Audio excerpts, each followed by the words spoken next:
Welcome to the Burgess Lecture Series as part of the Notre Dame Mendoza College of Business. We're so happy that you could join us today. My name is Chris Atkins, and I'm the Executive Director of the Notre Dame Deloitte Center for Ethical Leadership.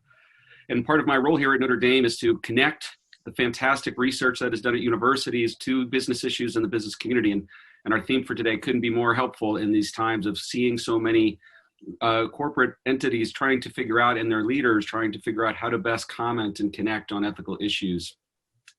We are very, very fortunate at Notre Dame to have the support of families and alumni who want to give back to grow the good in business. And we are very thankful for the Burgess family, for the John A. Burgess Lecture Series, so that we can bring together fantastic researchers and business leaders to share insights with you.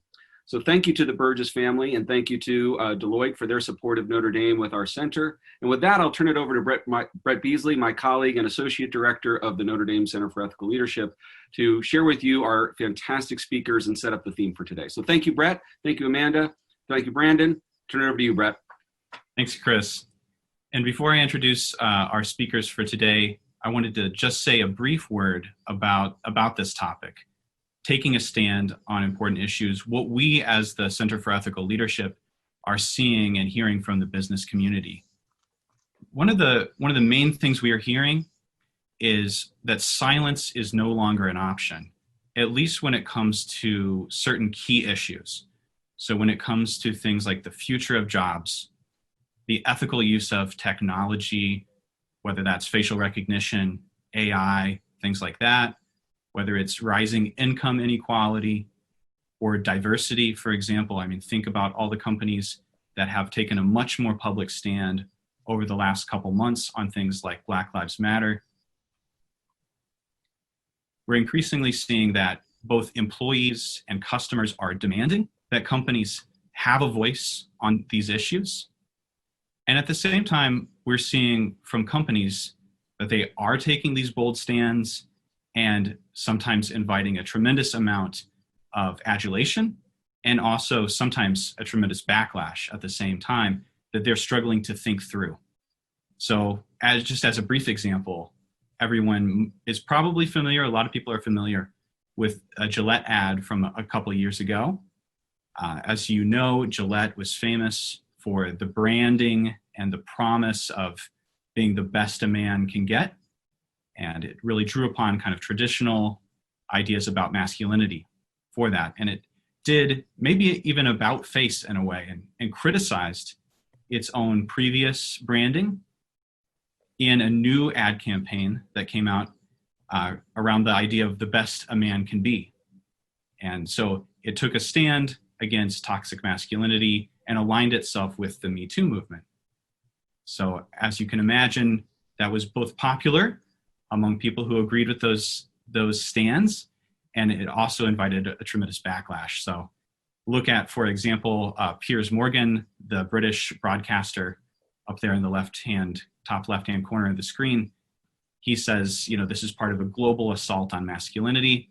And I think what's important for what we're going to be talking about today, he accuses it of being virtue signaling. And so he threatens to not use the products anymore of Gillette. So what have we seen as a response then on the part of the media and people who think about these types of issues? I think this response from David Meyer, which he's responding to the Gillette ad and to this criticism from Piers Morgan, is emblematic of what we're seeing. So David Meyer essentially says that's really what marketing is virtue signaling, and it's really all in the eye of the beholder. So if you agree with the stand, you probably like it, and if you don't, then you don't. But of course, we want to try to do better than just this kind of shoulders shrug response. And for us at the Notre Dame Deloitte Center for Ethical Leadership, we've found this body of research that has now come out of this concept of grandstanding to be really helpful and really promising for offering a richer language really for thinking about this. So this is research that Justin Tosi and Brandon Warmke started developing a few years ago, and it's resulted most recently in their book that just came out earlier this year from Oxford University Press, Grandstanding, the Use and Abuse of Moral Talk. So we are thrilled to be joined today by Brandon, who is an assistant professor of philosophy at Bowling Green State University. So Brandon is going to take about the first 20 to 25 minutes here and tell us about his research and how it might apply to this issue. And then we're going to turn it over to our very own Amanda McKendree. Amanda is the director of the Fanning Center for Business Communication right here in the Mendoza College of Business at the University of Notre Dame. And Amanda is going to bring the perspective of someone who works with communications professionals, who works with leaders as they try to craft their own responses to these things and to develop a framework for thinking about how to speak up, when to speak up, and what might be the consequences. So with that said, and without further ado, I will turn it over to Brandon. Brandon, thanks so much for joining us. Brett, thanks for having me. Chris, thanks for the introduction, and it's a pleasure to be with Professor McKendry as well. Notre Dame holds a special place in my heart. I grew up in Indiana, and I spent a year at Notre Dame as a postdoc before I started at Bowling Green, and I really enjoyed my time there. So it's an honor to be with you today. So what I'm going to do today is I'm going to give a brief introduction to what grandstanding is, talk a little bit about the psychological motivations, what leads us to grandstand.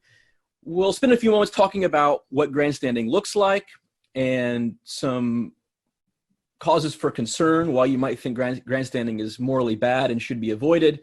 And then I'll just spend a few moments talking about a framework for how we might think about corporate activism and grandstanding from business firms. The term grandstanding dates back to the 19th century from a book about American baseball. The way that we think about moral grandstanding, if you just had a very simple bumper sticker description, grandstanding is the use of moral talk for self-promotion. People who grandstand are engaging in public conversations, public discourse about morality or politics, broadly construed, in order to make themselves look good, to impress other people, to seek social status. So there's lots of reasons why you might engage in public discourse. You might want to stand up for someone. You might want to provide evidence or data. And you might want to help someone.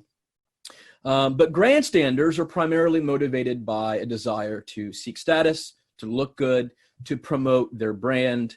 And in the book, we go into much more detail about what grandstanding is. And we think about it in terms of a basic formula. And the basic formula just says that grandstanding has two essential parts. So the first part of grandstanding is what we call the recognition desire.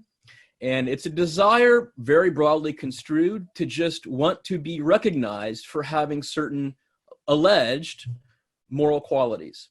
So you might want to be seen as caring deeply for the poor. You might want to be seen as having unparalleled insight into the plight of the American factory worker or American family values. So you have this strong desire that others think of you in a certain way, and that is motivating what you say. So it plays a significant role in motivating what we call the grandstanding expression, which is just the thing that you say on Twitter or the thing you post on Facebook. If it's a politician, what he or she says in a stump speech or on a cable news network in the evening. It's the actual sort of linguistic content of what you're saying. So grandstanding is very simple. It's just saying something in public discourse about morality or politics, significantly motivated by this desire to impress other people. Now, why do we do this? Why do we grandstand? This might seem like bizarre behavior. Why do we care so much? Well, in the book and in some psychological research we've done with psychologist Joshua Grubbs, we've done about 7 studies with 6,000 participants trying to identify grandstanding and its psychological correlates and its effects on public discourse. But our basic story is this. One of the fundamental human desires is status. We are hyper-social creatures. We care deeply about what others think of us. Most of us, if you look at the studies from psychologists, suggest that most of us think we're morally better than average. And we want others to think of us as morally better than average. And psychologists tell us there's 2 different ways to get status. One is by prestige, which is having people look up to us, think that we're moral exemplars, think that we are on the side of the angels. People defer to us in our moral insight. And we also seek status by ways of dominance. So dominance is a bit of a darker traits having to do with harming other people, putting other people down, making fun of others. A lot of the social media pylons and doxing and death threats have to do with social status seeking that has to do with dominance. So the way that we think of grandstanding is a lot of grandstanding is motivated by a desire for social prestige, wanting to be seen as on the side of angels, and other grandstanding, it turns out a much smaller amount of grandstanding, according to our research, is motivated by a desire for dominance. People want to push other people down, make themselves look good, and lift themselves up by destroying others. So that's the basic story about what grandstanding is. Here's what grandstanding isn't. We could spend a lot of time talking about what grandstanding isn't. There's a lot of confusion out there. It's not just any moral claim that you disagree with. So someone says something on Twitter that you think is a claim about morality and politics. You don't like it. That doesn't make it grandstanding. Someone says something false about morality or politics. That's not what grandstanding is. So grandstanding could be, someone could say something that's true and yet still grandstand. And in fact, you could agree with what someone says and it still be true that they're grandstanding on our account. Grandstanding doesn't require insincerity. Often you'll see people talk about virtue signaling or grandstanding and say that grandstanders are insincere. But you can perfectly believe what you're saying, and yet it still be motivated by this desire to impress other people. It's also not a partisan phenomenon, according to our research. The motivations to grandstand are found equally on the right and left.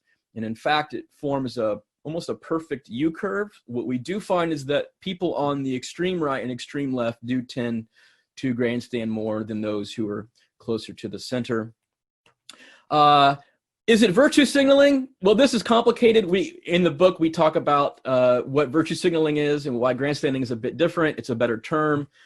We started this project, it's hard to believe, before virtue signaling even became a term in public discourse. And the term kind of had its provenance in 2015, so it's relatively new. But for various reasons, we think grandstanding is a better term.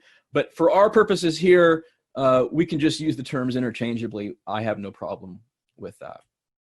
All right, so what does grandstanding look like? Now, grandstanding is often hard to detect because it essentially involves what's in your head. It's much like lying or bragging. It's hard to tell for certain whether someone is doing these things because so much of what's going on and what defines grandstanding is your motivations.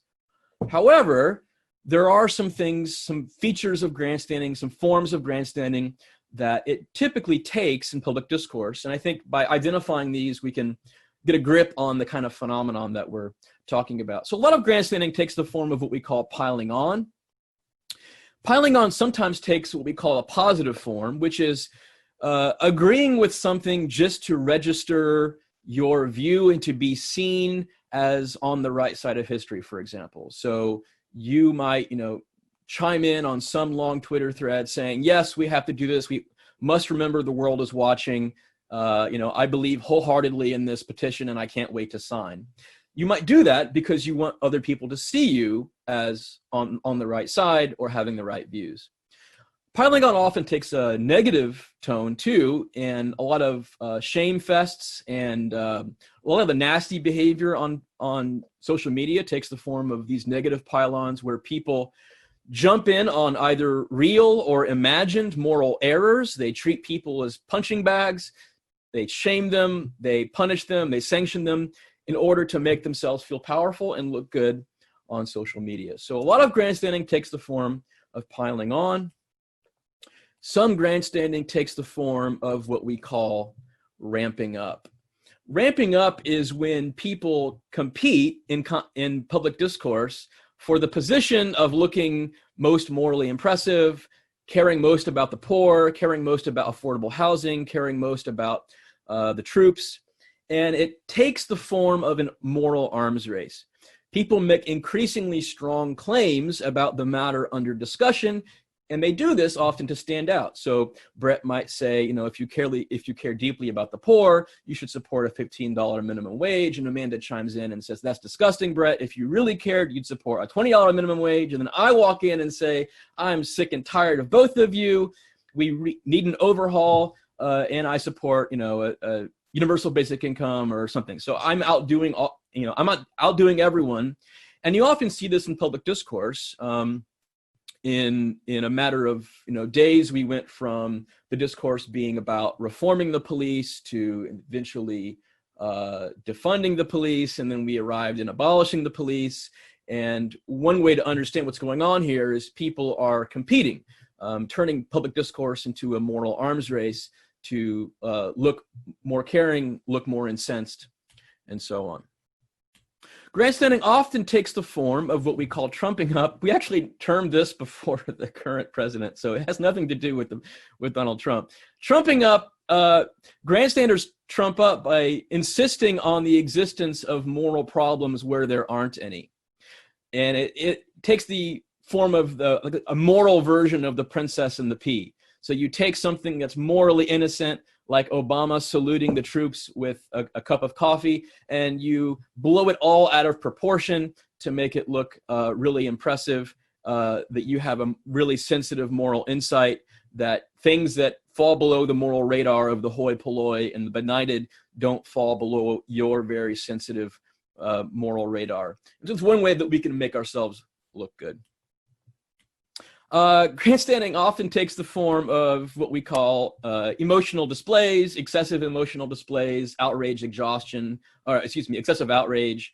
And oftentimes, what we know from psychology is that outrage specifically is a reliable signal of your moral convictions. And so the more things that you get outraged about, that's a reliable signal of how morally convicted you are and how affected you are. So if lots of things outrage you, if you get upset by lots of things, then that sends a signal to people that you must deeply care, that you must be deeply affected by these outrages. There's also a positive version of this. So some people engage in these excessive emotional displays for positive emotions. Like someone will make a costless stand for something, and then someone will say, I'm absolutely in awe of this person. This person is a moral hero. And so they can express positive emotions that are the goal of which is to signal that someone has the right moral views and is attuned to these things that other people may not be attuned to. So you might wonder, what's so bad about grandstanding? Who cares? It's annoying, but what's the problem? In the book, we devote 3 chapters to talking about why you might think moral grandstanding is morally bad and should be avoided. Philosophers tend to recognize 3 different ways that something could be morally bad. It could be morally disrespectful. It could be not virtuous, not something that a virtuous person would do. And it could have bad consequences. And so I just want to briefly point out a few of the bad consequences that we, in the book, say that grandstanding has. Specifically, it has 3 significant social costs that we all have to bear when grandstanding is overrun by, or when public discourse is overrun by grandstanding. One is increased cynicism. So when you discover and learn that a lot of people are using this valuable resource of public discourse, not to help other people, not to stand up for what's right, but to make themselves look good, to preen and posture and to show off, people become to think that moral discourse is not that important, that it's just people co-opting this resource to make themselves look good. And so it devalues the currency of our moral discourse. Moral discourse is really important. It's how we identify threats. It's how we identify injustice, praise people who are worthy of trust, solve problems. It's an extremely valuable resource. But when people use that resource for egoistic, self-serving ends, it makes us all cynical about this resource and whether we can actually use it to solve problems if we're all just on Twitter making ourselves look good. So that's one problem with grandstanding we talk about in the book. A second one, we've done some studies, and it looks like grandstanding contributes to both ideological and affective polarization. So ideological polarization looks like people on the right and the left are moving away from each other for ideological reasons, on ideological grounds. So, and that largely due to that moral arms race effect I was talking about earlier. People on the right and the left take more extreme stances, not only to get more attention on their side, but to distance themselves from the people on the other side. And grandstanding also seems to cause us to hate the other side more. As each side polarizes, you come to view the other side as more evil. And in fact, you might even engage in a competition with your own side to see who hates the other side the most. And then finally, we talk about what we call outrage exhaustion, which is when public discourse gets overrun by outrage, outrage becomes a less reliable signal of wrongdoing. So if we're using outrage to mark everything, it becomes a less reliable signal of what truly deserves our attention. And it also becomes harder for us to muster when it really is needed. So there's a kind of boy who cried wolf problem here. If we're using outrage for Obama's coffee cup, for everything, then it's harder to take outrage seriously and to muster it when it's really needed. Okay, so in the book, we go through a whole bunch of other arguments for thinking grandstanding is wrong. What I want to do now in closing is just say a few things about why you might think that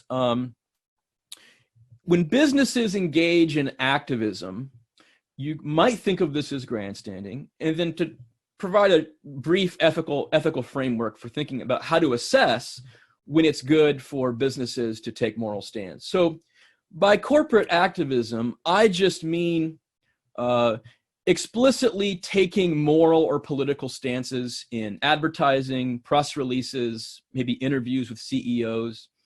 That's all I mean by corporate activism. So when firms or businesses, I use this Kendall Jenner Pepsi commercial. This came out, I think this was a Super Bowl ad about 4 or 5 years ago that got really panned, I think, by everybody on the left and the right. I don't remember the exact nature of the ad, but the idea was that Pepsi is supposed to bring us and the police closer together. I think that was supposed to be the idea. So this is an example of corporate activism. And it could take the place in, a CEO giving an interview saying, as a company, we take this thing seriously and we're going to promote this and stand behind this. It could be on the right, could be on the left. A lot of advertising is corporate, is what you might think of as corporate activism. Now, you might wonder, well, why do firms do this? Why do firms take moral or political stances? And I just want to offer 2 reasons why they might do this. I don't think these are exhaustive, and I don't think that these are exclusive. So there's lots of reasons why CEOs might make these decisions, or why boards might make these decisions. But here's one reason why corporations or firms might engage in a kind of corporate activism. One is they simply care about morality. So they truly care. They have a moral vision of how the world should be, of what is morally right and wrong. And they see part of the purview of their business as promoting that moral vision or that political vision. So they might care about criminal justice reform. They might care about gay rights. They might care about traditional family values or the troops. And so in virtue of caring about these things, they say, look, I can't be silent. I have this megaphone, I have this soapbox, I own, this large firm, and we can speak to lots of people, and we can use our business as a platform to express the correct values and try to promote moral change in the world. That's one reason why businesses might engage in corporate activism. A second reason is they care about doing business, and they use morality to promote that. So you can imagine at a board meeting or behind closed doors, you can imagine a business saying, look, we judge, we have the data that suggests that if we take a stand on this issue, that we run a Super Bowl ad on this issue, this will be good for business. So on this view, the idea is that morality is a kind of tool that can be used to improve your bottom line. It might have, straightforwardly have to do with increasing profit. It might also have to do with just improving the image of your brand. So even if you thought that you wouldn't translate this, say, Kendall Jenner ad directly into increased sales, it might indirectly increase sales by changing the image of your company. I just saw some research recently that Pepsi tends to be the drink of sort of lower and middle classes, and Coke seems to be preferred by more cultural elites for whatever reason that is. So you can imagine maybe Pepsi is taking the stand to sort of rebrand themselves as a different kind of company. You could also imagine a corporation having business in mind and using morality to promote the business as a kind of proactive step. So a company doesn't want to be called out or criticized online for not being vocal about some issue. And so maybe they don't think it's going to increase sales. Maybe they don't think it's going to improve their brand, but it's kind of damage control or damage prevention. They think if they run an ad or take a stand on a certain issue, it can prevent loss. So it may not help, promote gains, but it'll prevent some loss to the bottom line or to the image of the brand. So those are just two possible reasons why you can imagine corporations would engage in this kind of corporate activism. Again, I don't think they're exhaustive, and there may be, you can imagine a corporation thing saying we believe both these things. We care deeply about morality and the bottom line. Let me just conclude here with three possible responses you could have to corporate activism. I guess the first one is a kind of positive response, and the second two are negative responses. So the first positive response you could have to corporate activism is to say, bravo, good job. This is what you should be doing. Businesses should be active in promoting their moral and political views. Morality is important. These matters of justice and rights and the welfare of our fellow citizens, these are crucial things, and a business should not stay silent. Or maybe it's better for a business not to stay silent. Businesses may not be morally criticizable for staying silent, but maybe it's morally good or praiseworthy for them to. And so there's no moral problem with businesses using their platform, using their market share, using their advertising time, using the platforms of their CEOs to promote their moral and political views. Now, I'm just going to set aside for the moment whether those views are correct. So, one criticism you might have is just to say, well, businesses should only promote their views when they're the correct moral views. Now, it's difficult to say who gets to decide what those moral views are, but that's one way that you could think about corporate activism, is to say, no, businesses, just like the rest of us, just like I can get on social media and promote my views, businesses are no different. Businesses have a right and perhaps should engage the rest of us in leading us to showing us the correct moral values, the right political views, and so on. Okay, so that's the positive take on corporate activism. Here are two more pessimistic takes. And one of them you can call the get business out of morality take. So on this view, we want to, the idea is to protect morality. And the thought is that corporate activism cheapens or devalues morality. Why does it do this? Well, you might say, look, morality is really important. Topics like justice and human rights and equality, tradition, family values, these are things of vital importance. And you shouldn't cheapen these things by using them to sell Happy Meals. That's not what morality is for. So just like in the case of individual grandstanding, the thought is, well, maybe you shouldn't be using morality to improve your personal brand, to make yourself look good. Maybe you shouldn't be using morality to sell hot dogs or hamburgers or Pepsi Cola. And so, when we do that, we actually cheapen morality. We devalue the social currency of talking about morality by co-opting morality and using it in this way. You can also imagine when corporates engage in this kind of activism, they could actually cheapen the value of, say, important moral slogans. So you can imagine a slogan like Black Lives Matter having some social currency. And then every business uses it to sell Happy Meals and trinkets. And you might think, well, that cheapens the moral value of this slogan, of this value. And by introducing business interests, by introducing the interest that businesses have in advertising, they are cheapening and deadening the effect of morality can have. And so one view you could have is you got to get business out of morality. You got to protect morality by keeping business away from it. Another negative view that you could have is just the opposite, is to say you got to get morality out of business. Okay, so to protect business, you have to separate morality from business. And the thought here is that corporate activism makes for bad economics. And one reason this might be true is if taking moral stands actually hurts your bottom line. That might be bad. That's an empirical question that we could try to figure out. Is it true that taking these moral stands hurts your bottom line or tarnishes your brand? But another way that morality could hurt your business is, look, we want an efficient economy. And if people are choosing where to buy their goods and services based on moral considerations and not who has the quality product, who's going to satisfy my desires more efficiently, we're actually reducing the efficiency of our economic transactions. And so that's bad for economics.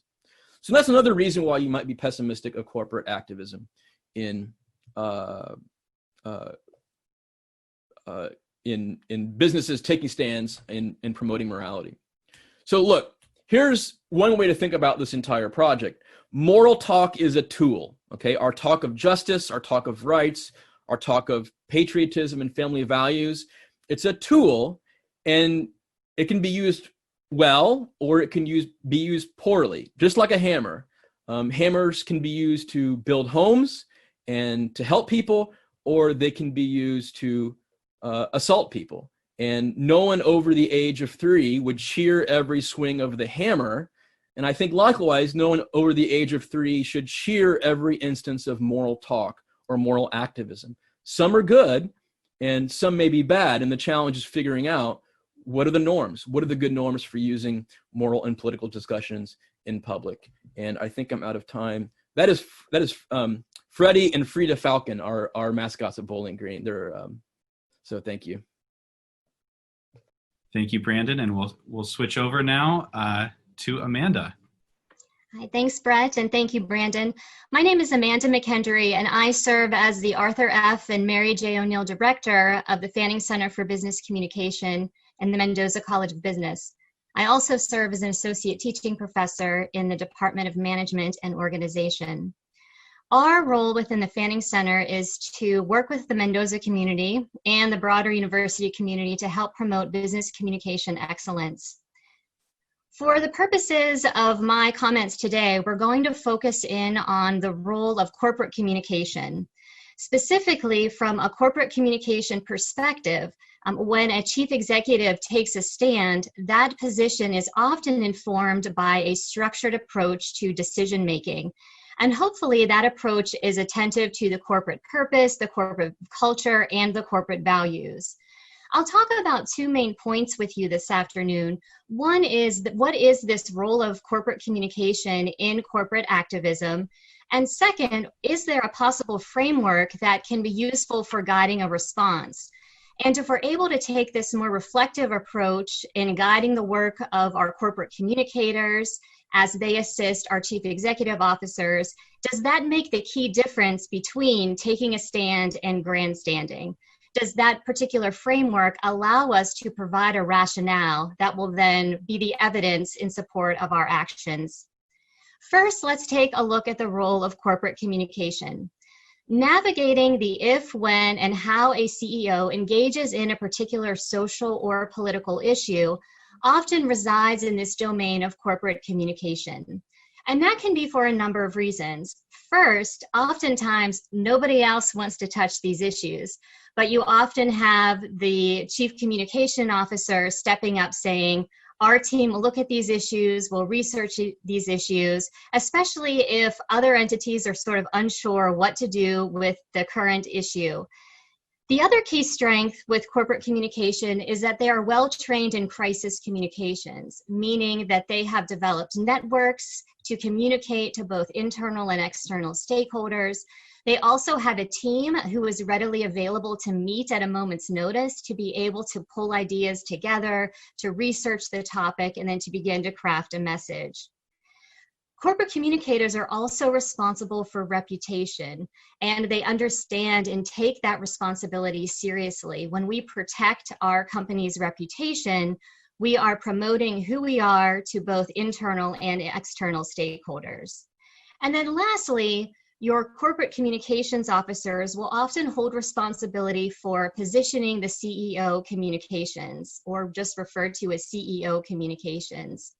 And in this case, there's a strong link and relationship between the role of the Chief Communications Officer and the Chief Executive Officer when framing and crafting these messages in response to political or social issues. The last point is that the Chief Communications Officer is often viewed as the Chief Integrator, meaning that they are well positioned to lead a coordinated response that aligns the purpose, the culture, and the values along with the business strategy. Corporate communication refers to this function that will often hold responsibility for creating this more structured approach and thoughtful approach to answering the if the CEO engages, when the CEO engages, and how the CEO should engage in these controversial issues.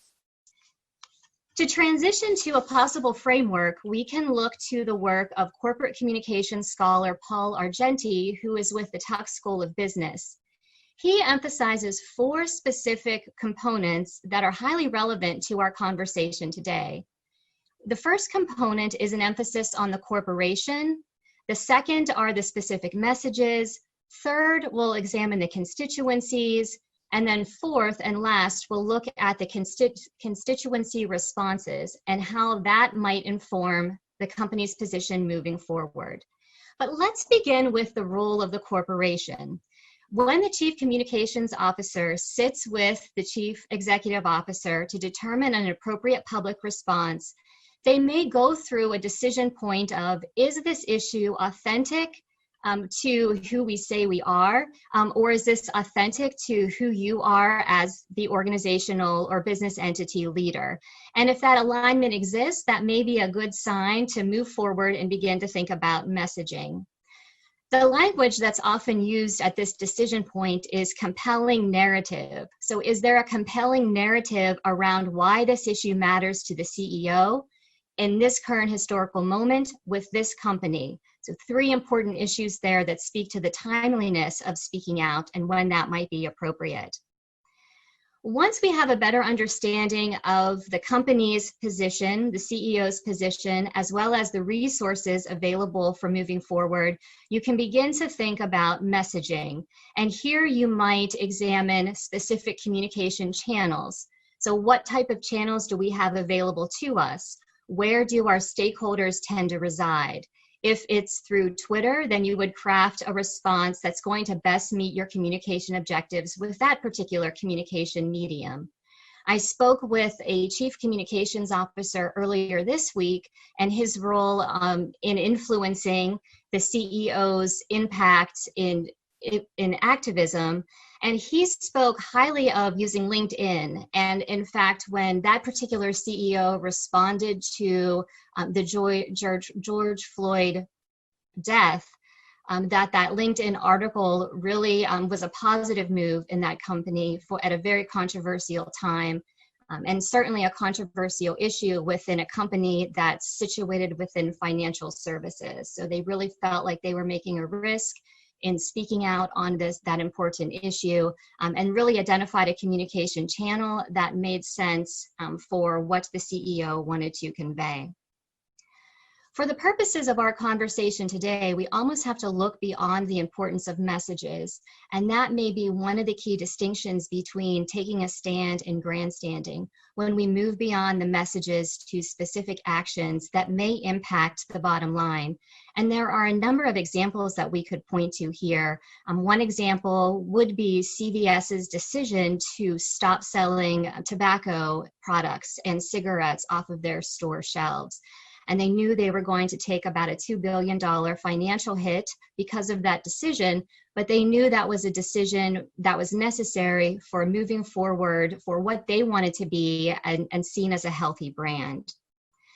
The third step, after you have a sense of your messaging and your communication channels, you can also think about your constituencies here. How will your employees be affected? How will other key stakeholders be affected? How will your shareholders be affected? What have they communicated to you about the issue? If you take a particular stand, are there customer segments that you might alienate? Or where can you hope to garner support from other key customer segments? And most importantly, a key question that arose through an interview with a CCO in the domestic airline industry, she consistently reiterated the point that, does what we are saying match what we're doing? Is there alignment between our messaging and our actions? And do our constituencies understand the difference?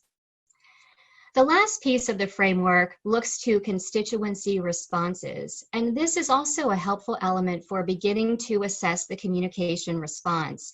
You can look to see, what are your stakeholders saying about your initial response? Are they saying that you went too far or not far enough? And Brett shared a great example of these diverse perspectives in his introductory comments. You can also look for other specific actions. Do you have employees leaving the company as a result of a decision that the CEO has made over a social issue? A key example that emerges here can be the CEO's announcement that at Dick's Sporting Goods that they would be removing certain types of ammunition and certain types of firearms from their store shelves. And when that decision was announced, there were several employees who left the company over that key decision.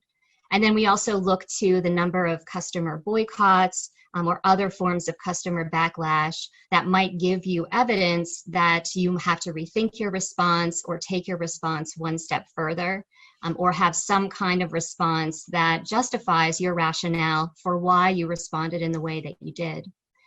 Once you have all of this evidence available to you, you can then begin back at that corporation, that point number one that we began with, to say, well, and assess, what's our reputation now after we've gone through this communication exercise? Would it change the way that we message in the future? Does it need to change the way that we engage those key constituency groups? And how do we better take seriously the responses that we might hear from our constituency groups in the future? This is just one particular framework, but it helps to give us a structured approach to the decision-making that goes into a CEO's right to speak out on a topic or an issue, or maybe decide to not speak out at this moment and to gather more information before you carefully craft that response. At this point, we'll turn it back over to Brett and open the floor for Q&A. Okay, great. Well, thank you so much. Thank you, Brandon, and thank you, Amanda. We do have a Q&A function, so for anyone who would like to ask a question, I've seen a few come in already, but Chris and I will keep an eye on those questions, so do feel free to ask them. And I have a question, first of all, about polarization. And as we learned from Brandon's talk, there is evidence that of a causal relationship there, right, Brandon, where we're seeing increased grandstanding leading to polarization. And the question is really about the causality there. Do we have more, is there sort of a reciprocal relationship? Do we see more and more grandstanding as we're more and more polarized? And I'm also thinking there, maybe Amanda, I don't know if you have thoughts about the environment of political polarization. Is it reaching, are companies feeling a responsibility to try to interact and use their moral talk in such a way to decrease polarization and those kinds of things? Wondering if you're hearing about that. if either of you are interested in responding. Yeah, that's a good question. I'll just say something very briefly, and then I'll let Amanda take this hard question. So, some of our recent empirical work, just published recently, suggests that the relationship between grandstanding and polarization is causal. And the idea is that grandstanding for prestige, that is wanting to look great, wanting to look impressive, does have a causal role in leading people to both ideologically polarize and affectively polarize. So our data suggests that people who are on the far ends of the political spectrums do grandstand more. And what seems to be the case is the reason why people are moving towards the edges is because, at least in part, they're grandstanding. They are pushed towards the edges because they're grandstanding. That moral arms race that I mentioned earlier is pushing them towards the edge, and they're taking more extreme stances, and they hate the other side more because of it. Interestingly, people who grandstand because of dominance, we found no relationship whatsoever with polarization. So people who are grandstanding for dominance, engaging in this really sort of nasty online behavior, doesn't seem to be causing polarization either of the ideological or affective variety. That was a puzzling finding. We have some theories about why, but it's pretty mysterious. But we think there is quite good evidence to suggest that grandstanding is playing a causal role in pushing people apart. I'll just add one resource here for individuals interested in this particular question, and it's called the Dialogue Project. And this is a relatively new initiative and basically decided to research what are companies doing to help promote civil discourse and reduce the polarization. There are a number of organizations who look at this issue of civil discourse, but there was a gap when they were looking at specific corporate responses to improving civil discourse. If you look at the Dialogue Project's website, you'll see a number of case studies. You'll see a number of chief communications officers, as well as other C-suite leaders who are investing time and resources into promoting civil discourse, not only within their own companies, but within the communities where they're housed. They're also doing research now on what's happening within the business schools, and are there various courses that are stressing the importance of promoting civil discourse, and certain case projects that students can be working on just to better prepare them for the world of work that they are entering, and hope that those individuals can become leaders within those companies responsive to this increase in polarization and negative discourse around these important issues. Okay, great. Thank you. Thanks, both of you. And I wanted to ask a follow-up question then about, it seems as though online we are seeing so many more problems arise with this type of grandstanding, or at least accusations of this kind of behavior. Brandon, could you tell us a little bit, is grandstanding, what is the relationship between that and the internet? Is it just much more common to see online? And Amanda, I know you had mentioned LinkedIn as offering a particular kind of corner of the internet anyway, that seems to lend itself well. So what do you think how is the internet shaping our moral discourse with regard to this topic? Great question. It's an open matter of empirical debate. There are a number of different frameworks for understanding what you're seeing online and why it appears, anyway, discourse online is so much nastier and just weirder than I mean, it'd be strange for me to walk up to you, Brett, like in a normal conversation and be like, how dare you, do better, right? It would be so bizarre to have someone just say that to you, like in a meeting, just, Brett, do better, #do better. So it's a matter of open debate why things feel so much different online and why people behave differently online. We don't have a grand story to tell. What I will say is that the motivations behind grandstanding are common human phenomena, and they date back as long as there have been human societies, and as long as humans have had the idea of the moral. So I don't think there's anything new with the advent of social media that created grandstanding, for example. I do think that the social media and more people having access to social media has changed something. It's not clear what. I mean, here's one thing that seems obvious. 100 years from now, or 100 years ago, if you wanted to talk to 100 people, you had to be like a minister or a politician or a journalist, or literally stand on the street corner and yell. I mean, those are your options. I mean, now anybody can just pick up their phone and talk to 100 people, 1,000 people, 1,000,000 people.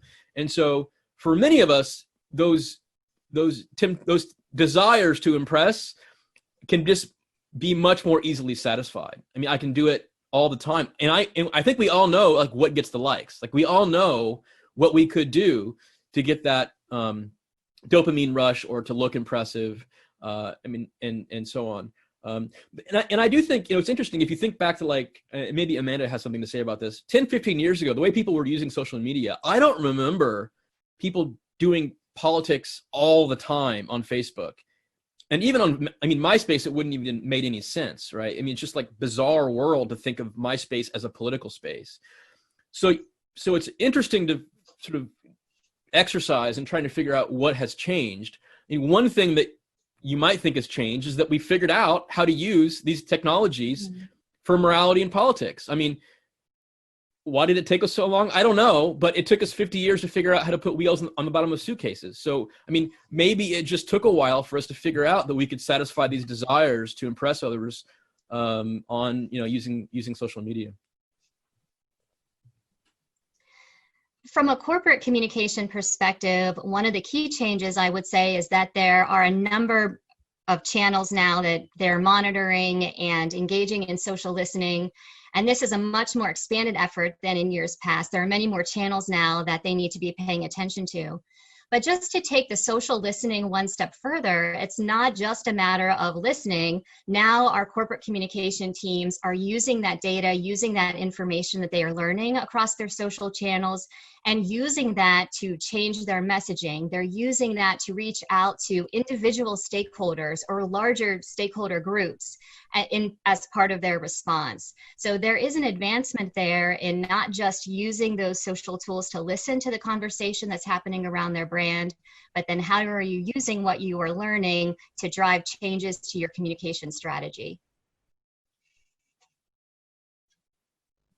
Okay, great. So I think we have another question here from Mark, who asks, how do we distinguish and treat differently grandstanding, which there may be ways to actively discourage? And maybe, Brandon, you might tell us what do you think the best ways to respond to a grandstander are? And then he says, how to distinguish that from social responsibility, which we presumably want to encourage. Yeah, that's a great question. Thank you. So one response that Justin Tosi and I often get when talking about our book is people want us to tell them how to identify grandstanders so they can call them out, right? So it's like, give me the test for grandstanders so I can go online and like accuse people of grandstanding. We think that's not the right way to think about it. I mean, grandstanding, like a lot of phenomena, it's hard to be certain whether someone's doing it. It's like lying. I mean, in controlled studies, humans are no better than the flip of a coin at detecting lying. And it's because we don't have access to other people's heads.